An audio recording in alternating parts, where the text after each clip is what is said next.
ఖమ్మం యశోద హాస్పిటల్లో ఏర్పాటు చేసిన సమావేశంలో consultant interventional cardiologist Somajiguda Yashoda hospital doctor Jagadish Madireddy మాట్లాడుతూ, ఖమ్మం జిల్లాకు చెందిన శ్రీ వాసుదేవమూర్తి, వయస్సు 78 సంవత్సరాలు, పేషెంట్ గుండె వాల్వ్ కుచించుకుపోయి అకస్మాత్తుగా శ్వాస తీసుకోవడంలో తీవ్రంగా ఇబ్బంది పడుతూ ఉన్న పేషెంట్కి అతని పరిస్థితి వేగంగా విషమిస్తుండటంతో ఆయనకు వెంటనే వెంటిలేటర్ సపోర్ట్ అందించాల్సి వచ్చింది.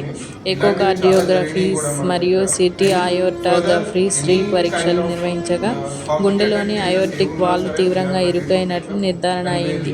తీవ్రమైన ఈ పరిస్థితికి అడ్వాన్స్డ్ TAVI ప్రక్రియను నిర్వహించి ప్రాణాలు నిలబెట్టిన యశోద హాస్పిటల్ బృందం. సంక్రాంతి పండుగకి ముందు రోజు మనందరికీ అన్ఎక్స్పెక్టెడ్గా పడిపోవడం, అన్కాన్షియస్లో రావడం, వెంటనే ఖమ్మం వచ్చి ఇక్కడ ఒక హాస్పిటల్ చూపించి ఇక్కడ వెళ్ళ కాదంటేనే హైదరాబాద్ యశోద హాస్పిటల్కి వెళ్ళిన తర్వాత సార్ చూసేది ఓపెన్ హార్ట్ సర్జరీ అని ముందు మేము అనుకున్నాం. విజయవాడ డాక్టర్ కూడా చెప్పారు ఓపెన్ హార్ట్ సర్జరీ చేయాల్సి వస్తుంది అంతకుముందే. కానీ సార్ ఓపెన్ హార్ట్ సర్జరీ కన్నా TAVI మెథడ్ అయితే చాలా బాగుంటుంది, పేషెంట్కి ఇబ్బంది ఉండదు, రెండో రోజు నుంచే వాళ్ళ పని వాళ్ళు చేసుకుంటారు, నడవడం స్టార్ట్ అవుతుంది, ఏమి ఇబ్బంది ఉండదు. వాళ్ళకి రెస్ట్ తీసుకోవాల్సిన అవసరం కూడా పెద్దగా ఏమి ఉండదు, బెడ్ మీద ఉండాల్సిన అవసరం కూడా ఏమి ఉండదు అని చెప్పడం జరిగింది.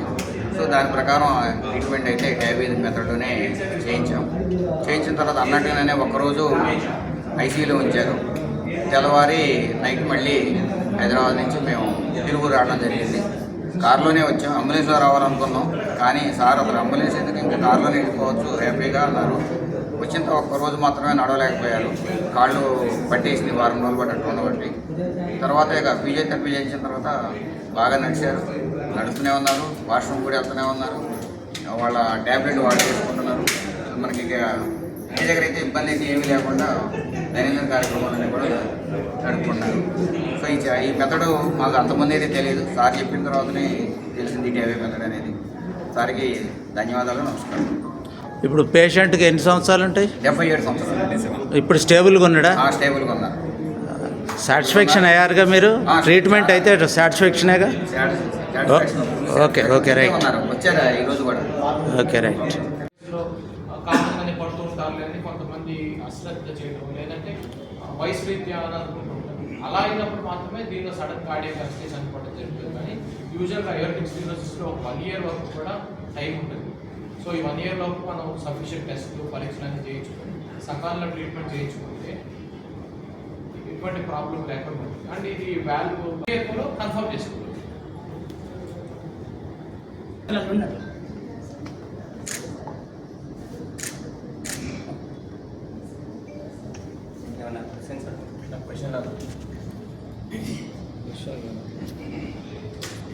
ఈ రక్తం సరఫరా జరిగే ద్వారం లోపల ఒక వాల్వ్ ఉంది.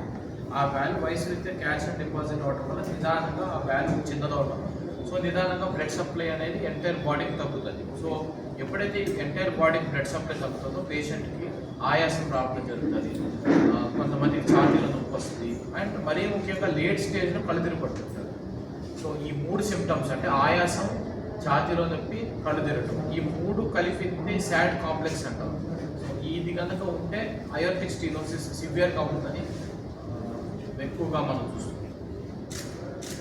ముఖ్యంగా ఇది పెద్ద వయసులో ఉంటుంది. ఇప్పుడు ఛాతీలో నొప్పి, ఆయాసము అనేది చాలా కామన్ సిమ్టమ్. యంగ్ ఏజ్లో వచ్చినప్పుడు యూజువల్గా హార్ట్ అటాక్స్ అనేవి ఎక్కువ కామన్గా పెట్టుకుంటాం. కానీ పెద్ద ఏజ్ లోపల ఈ ఛాతీలో నొప్పి, ఆయాసం, కళ్ళు తిరగటం, ఈ 3 కనుక కలిసి ఉంటే యూజువల్గా అయోర్టిక్ స్టెనోసిస్ ఉండే ఆస్కారం ఎక్కువ.